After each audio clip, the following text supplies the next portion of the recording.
Public policy and economic growth in Pakistan. Pakistan's history is characterized by political instability, multiple military coups, conflict with neighboring India, the creation of Bangladesh from East Pakistan, episodes of love and hate relations with the United States, the state's involvement in the Afghan-Soviet War, and its role as a frontline state in the war on terror.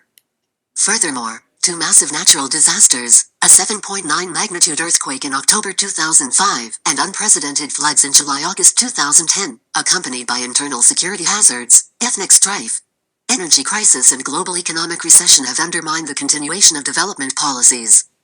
Despite multiple collaborations with development partners and receiving huge amounts of foreign aid, Pakistan is still far from the stage of self-sustaining economic growth.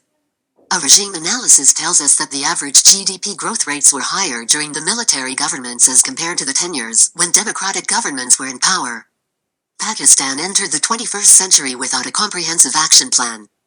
During the last 2 decades, among multiple development plans, only the MTDF has completed its planned policy period.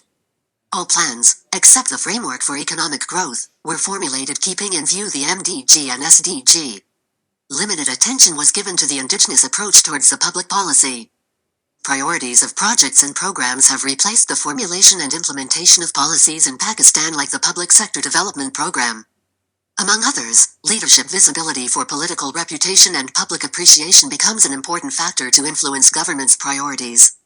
The presence of numerous development partners in Pakistan have also played a role in discouraging the governments to design and implement a more holistic localized development agenda by extending financial and technical assistance. There are acute shortages of specialist technocrats in the government. Policymakers talk about the importance of evidence-based decision-making, but the importance of research and development and data governance are often ignored. These have increased the government's reliance on outsiders like consultants who lack understanding about the dynamics of public policy processes in Pakistan. It is interesting to note that public policy problems are well known to everyone.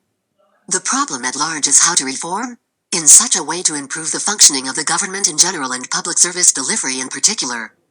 As of today, there is no formal platform in Pakistan where development partners, government organizations and other stakeholders could interact frequently. However, think tank like the Pakistan Institute of Development Economics, the PI can and should fill this gap by formulating specialized policy platforms for public policy research, debate and mutual learning.